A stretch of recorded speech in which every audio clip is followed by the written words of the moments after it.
प्रिय मित्रों, स्वागत है आप सबका आपके अपने चैनल स्टडी विद प्रदीप पे। जैसा कि आप सभी लोग जानते हैं कि हम लोग 19वीं सदी के धार्मिक और सामाजिक आंदोलन के बारे में पढ़ रहे हैं, जिसमें हम लोग आज हिंदू सुधार आंदोलन के बारे में पढ़ेंगे।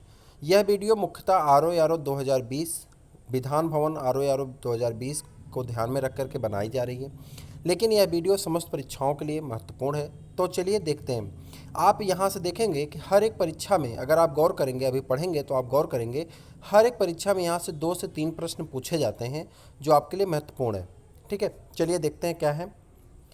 राजा राम मोहन राय और ब्रह्म समाज। तो सबसे पहले प्रश्न आपसे यही पूछ लिया जाता है कि ब्रह्म समाज के संस्थापक कौन है। एक प्रश्न यहाँ से बनता है। दूसरा ये बनता है कि आधुनिक भारत के पिता किसे कहा जाता है या नव जागरण का अग्रदूत किसे कहा जाता है। तो आपका आंसर क्या होगा? राजा राम मोहन राय। इस प्रकार से बहुत सारे यहाँ से प्रश्न बनते हैं। मैं आपसे रिक्वेस्ट करूँगा कि आज आप कुछ स्किप नहीं करेंगे, गौर से सिर्फ पूरी बातों को ध्यान से सुनेंगे। आज हम अब बहुत धीरे धीरे एक एक शब्दों को बहुत गौर से पढ़ते हुए चलेंगे। बीच में किसी प्रकार का कोई डिस्कशन नहीं करेंगे, सिर्फ प्रश्नों को पढ़ेंगे और मतलब डायरेक्ट पढ़ते हुए आगे बढ़ते चले जाएंगे। ठीक है, तो आप निश्चिंत होकर के इसे सुन सकते हैं।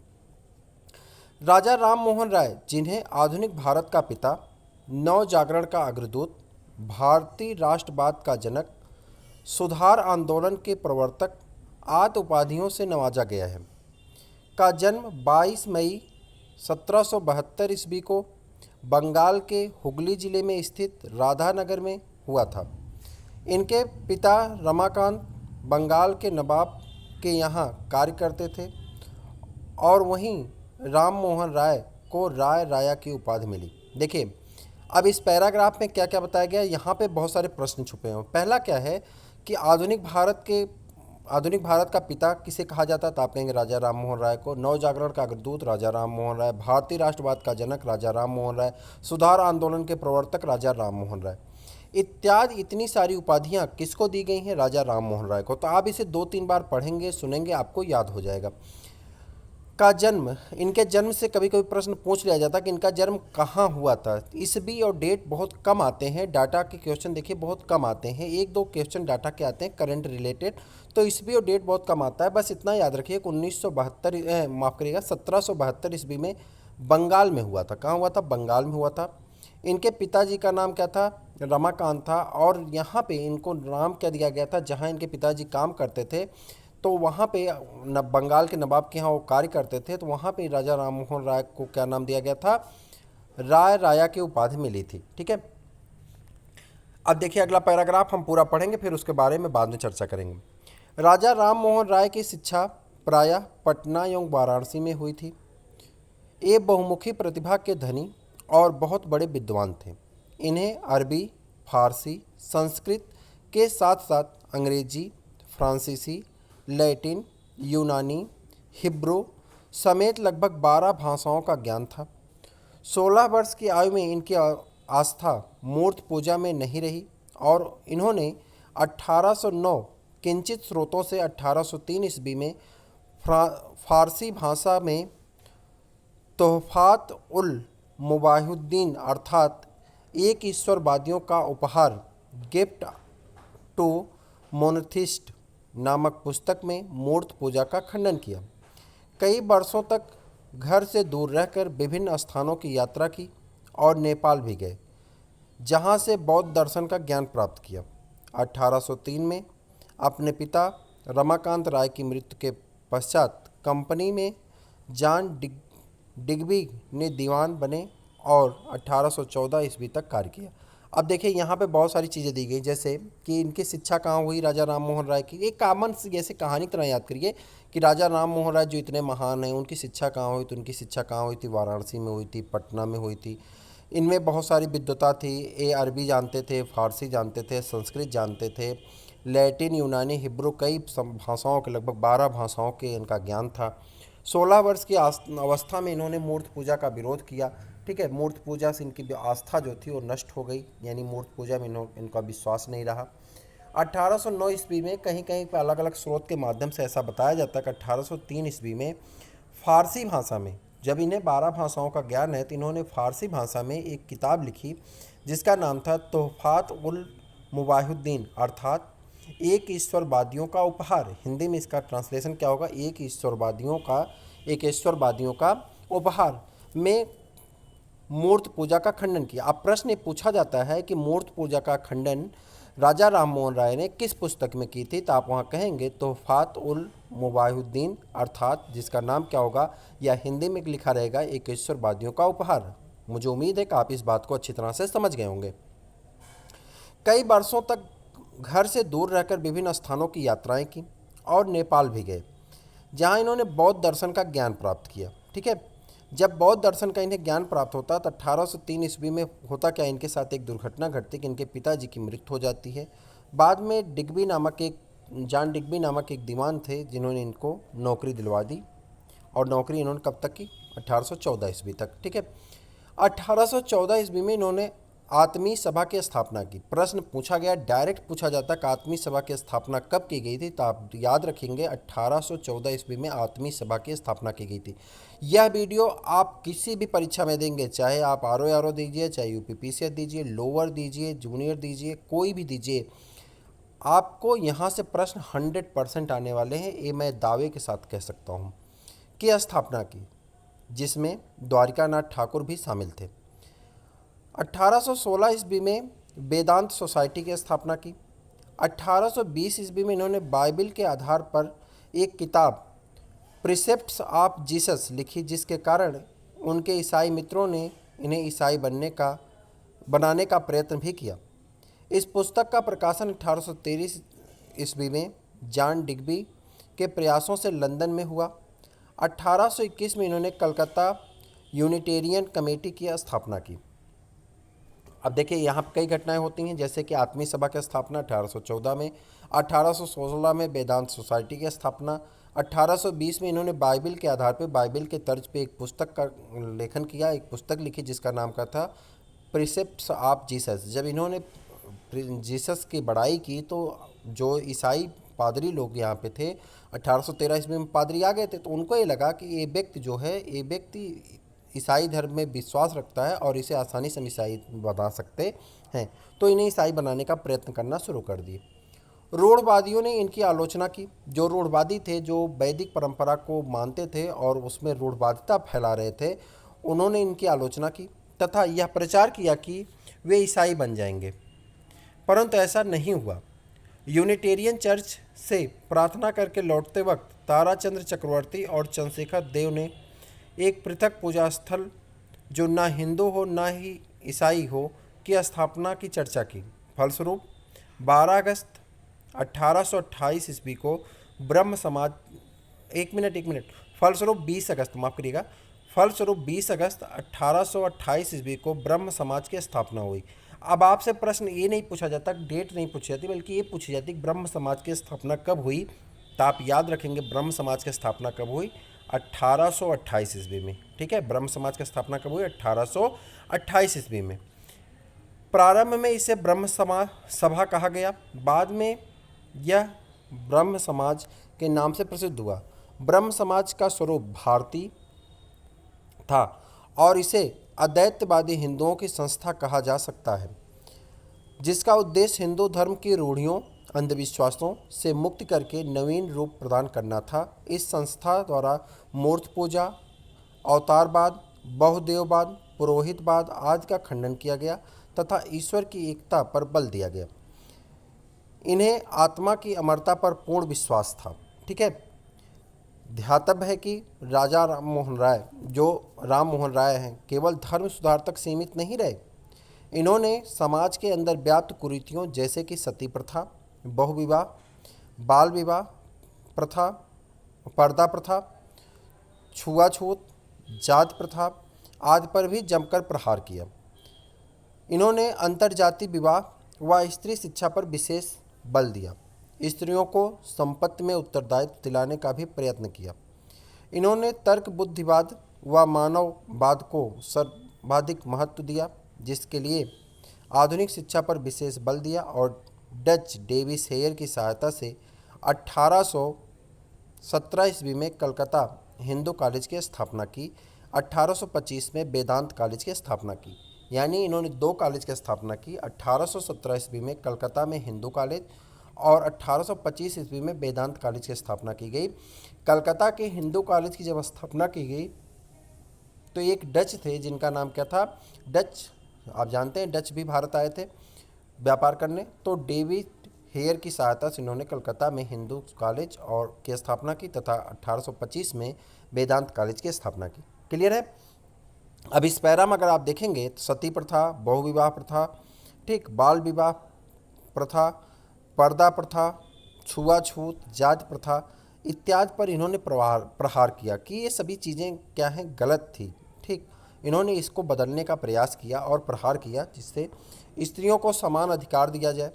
आज हमारा कानून देता है समान अधिकार, कहता है कि पैतृक संपत्ति जो पिता की संपत्ति होती है उसमें बेटियों का भी पूरा अधिकार होता है, जितना अधिकार बेटों का है उतना अधिकार बेटियों का है। ठीक है, तो बेटियां चाहें तो अपने पिता के घर में पूरी जगह जायदाद सारी चीज़ें ले सकती हैं, वो अपनी इच्छा से छोड़ देती है, अपने भाइयों के प्यार में दे के चली जाती हैं, वो एक सेकेंडरी मैटर है।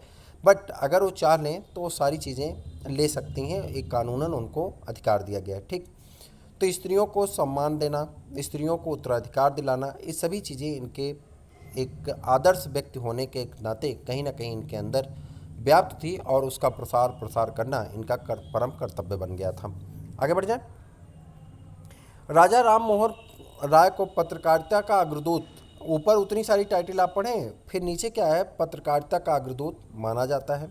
समाचार पत्रों की आज़ादी के लिए भी उन्होंने जंग जागरण किया। 1821 ईस्वी में इन्होंने बंगाली में संवाद कौमुदी तथा प्रज्ञा का चांद का प्रकाशन किया। 1822 ईस्वी में फारसी भाषा में मिरात उल अखबार प्रकाशित किया तथा अंग्रेजी में ब्रह्म निकल मैगजीन प्रकाशित की। इनके साथ ही इन्होंने बांग्ला व्याकरण का संकलन किया तथा हिंदू उत्तराधिकार नियम नामक पुस्तक का भी प्रकाशन किया। मैं आपको एक बात बता दूं, देखिए आप कहेंगे कि मैं पुस्तक को तो अकेले पढ़ सकता हूं, ये सच है। मैं आपसे कई बार ये बताया हूं कि अगर आप पुस्तक को अकेले पढ़ सकते हैं तो आप ज़रूर पढ़िए। बहुत सारे ऐसे मित्र हैं जिनके पास अलग अलग माध्यम की पुस्तकें हैं, तो हर एक व्यक्ति के पास हर एक पुस्तक नहीं है। तो मैं इसके मेरे पढ़ाने का सिर्फ उद्देश्य है कि आप देखिए, आप हमसे अच्छे उच्चारण से पढ़ सकते हैं, आप हमसे ज़्यादा समझ सकते हैं। इसका मेन उद्देश्य है कि जब आप बिजी हों, कोई काम कर रहे हों, उस समय इसका ऑडियो ऑन कर दीजिए, उसको रख दीजिए, वो चलता रहेगा। हम बीच बीच में आपको सारी चीज़ें बताते रहते हैं, रुक रुक के बताते हैं, समझा समझा के बताते हैं। होगा क्या कि आपको बिना लोड लिए ये सारी चीज़ें आपके दिमाग में, ये सारे शब्द जाते रहेंगे। होगा क्या, जब आप फिर बुक पढ़ने बैठेंगे ना तो ये सारी चीज़ें आप सुने सुने रहेंगे। देखिए, किसी विद्वान ने कहा है कि पढ़ने से ज़्यादा सुनने से याद होगा। ठीक है, जब तक आप पढ़ेंगे तो उससे अच्छा है कि आप सुन लेंगे तो आपको याद हो जाएगा। जैसे आप गाना सुनते हैं तो गाना आप म्यूजिक चला देते हैं, म्यूजिक चलता रहता है, आप अपना काम करते रहते हैं, लेकिन उसके लिरिक्स एक दो याद हो जाती है।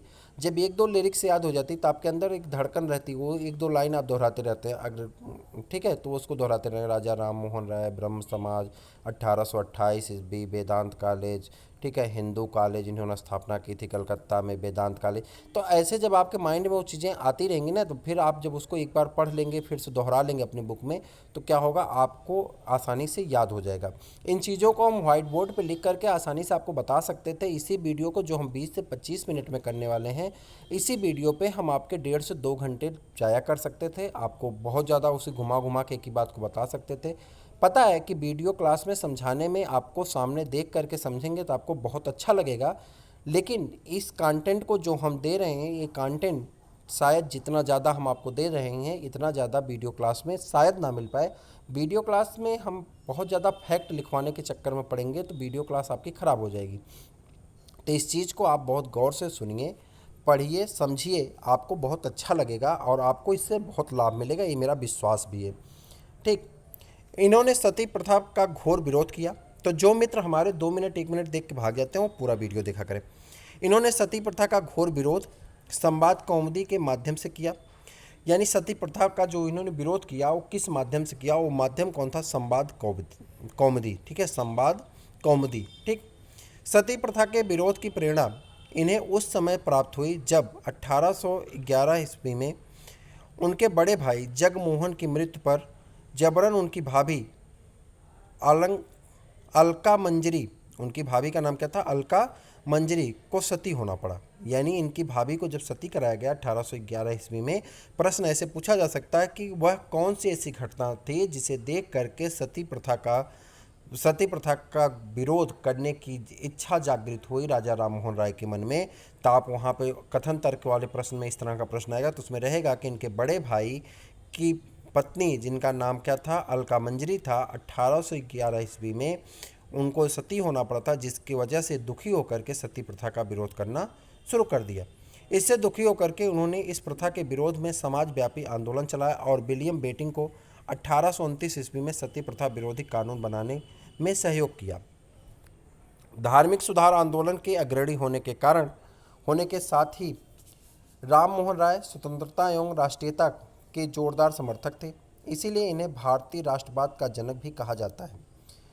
इन्होंने भारतीय समाज में क्रांतिकारी परिवर्तन की इच्छा की थी और अंग्रेजों के शोषण का विरोध किया था।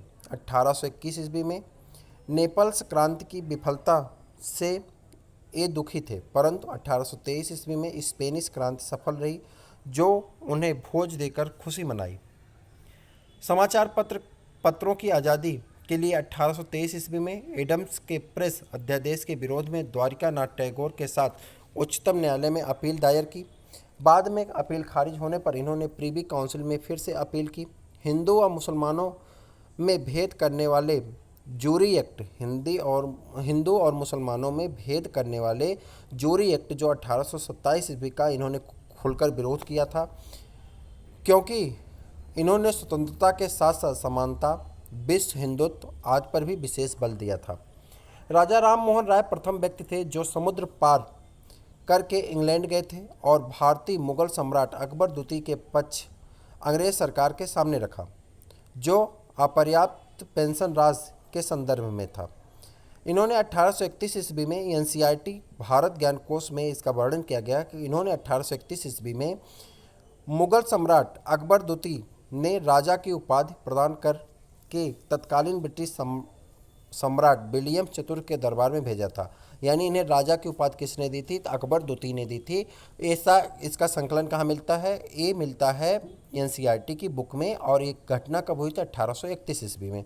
और इनको राजा की उपाधि देकर के भेजा कहाँ गया था, विलियम चतुर्थ के दरबार में भेजा गया था। प्रश्न पूछा गया है कि जब इनको राजा की उपाधि दी गई थी तो किसके दरबार में उसके बाद गए थे सर्वप्रथम, तो राजा राम मोहन राय सर्वप्रथम किसके दरबार में गए थे, विलियम चतुर्थ के। क्लियर।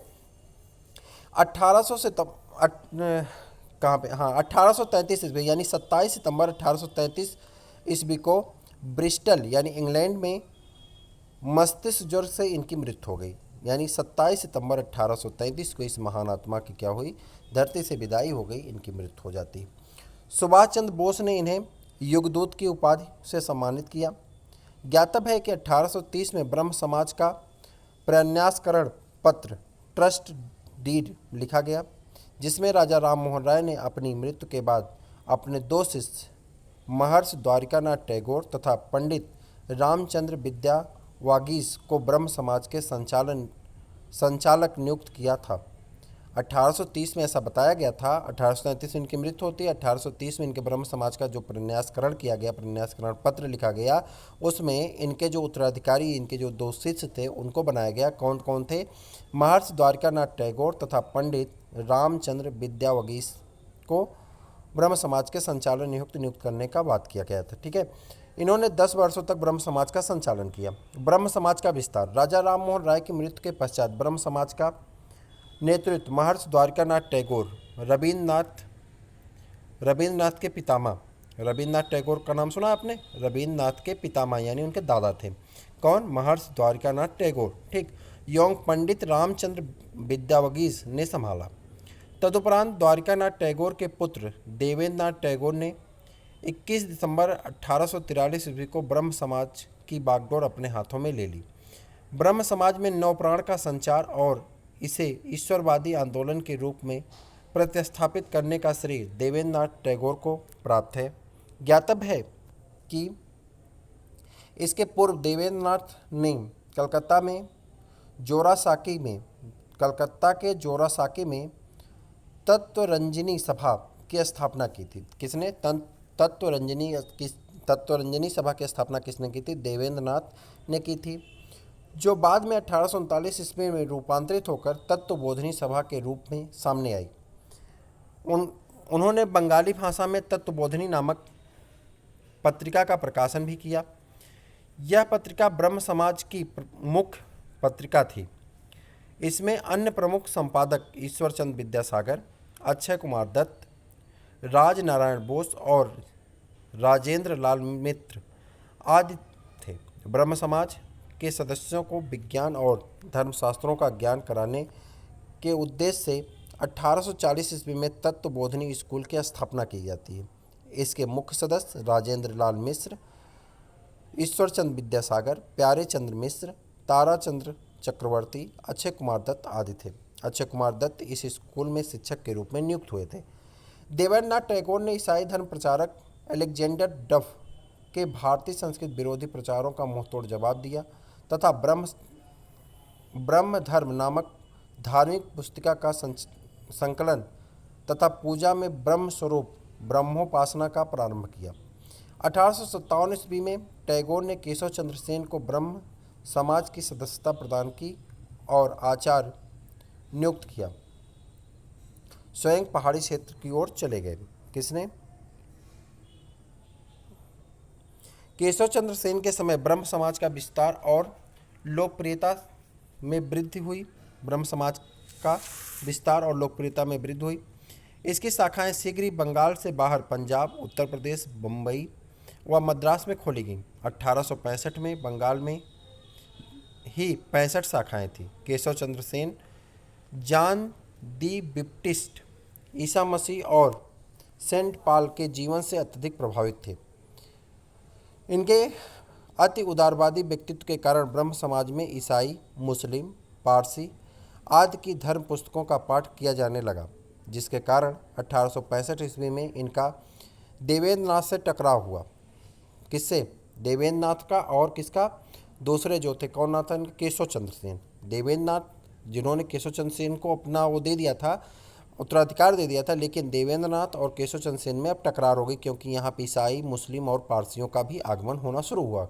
टकरार हुआ और न्यासी होने के कारण उन्होंने केशव चंद्र सेन को आचार्य की पदवी से पदच्युत कर दिया। चूँकि उसके न्याय के अधिकारी थे, जो उसके मैनेजर एक तरह से कह दीजिए, तो मैनेजर कौन थे? देवेंद्रनाथ टैगोर थे और उन्हें देवेंद्रनाथ थे, और देवेंद्रनाथ ने इनको क्या किया?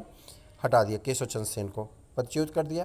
इससे ब्रह्म समाज में पहली फूट 1865 ईस्वी में पड़ी। अब प्रश्न यहाँ पे डिपेंड करता है कि पहली फूट कब पड़ी, तो आप कहेंगे पहली फूट 1865 ईस्वी में पड़ती है।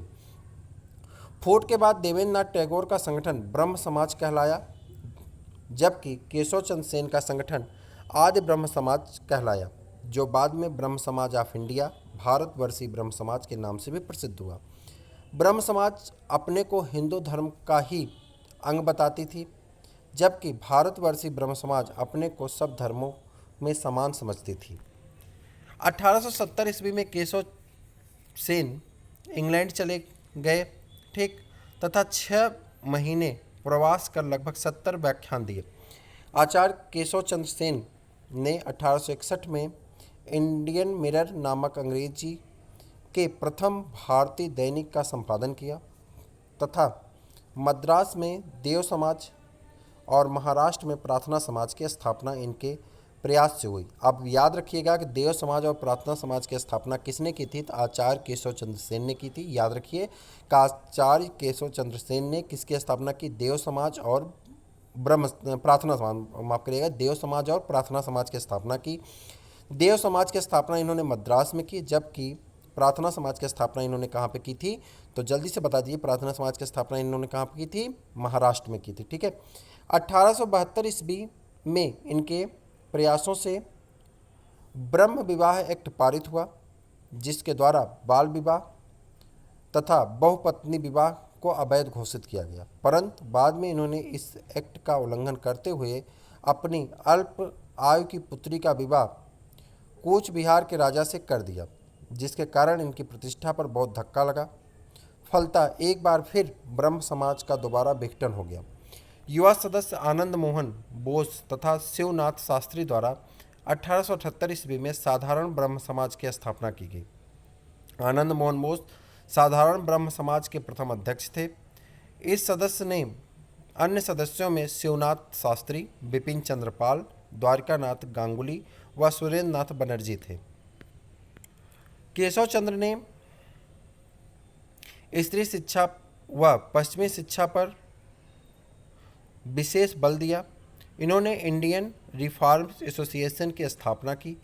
साधारण ब्रह्म समाज ने भी शिक्षा का प्रचार प्रसार करने के लिए तत्व कौमुदी, ब्रह्म जनमत, इंडियन मैसेंजर, संजीवनी, नव्य भारत, मॉडर्न रिव्यू का प्रवेश का प्रकाशन किया। 1884 ईस्वी में केशव चंद्र सेन की मृत्यु हो गई। उनकी मृत्यु पर मैक्स मुलर ने कहा था कि भारत ने अपना सर्वश्रेष्ठ पुत्र खो दिया। इसके बाद हमको पढ़ना है वेद समाज और प्रार्थना समाज, जिसको हम लोग अगले वीडियो में डिस्कस करेंगे। अगले वीडियो में वेद समाज और प्रार्थना समाज के बारे में पूरा पढ़ेंगे। मैंने आपको सारी चीज़ें पढ़ के सुना दी। मैं आपसे रिक्वेस्ट करूँगा, कोई भी वीडियो आपकी अगर आप ध्यान देंगे 20 से 30 मिनट के बीच की होती है।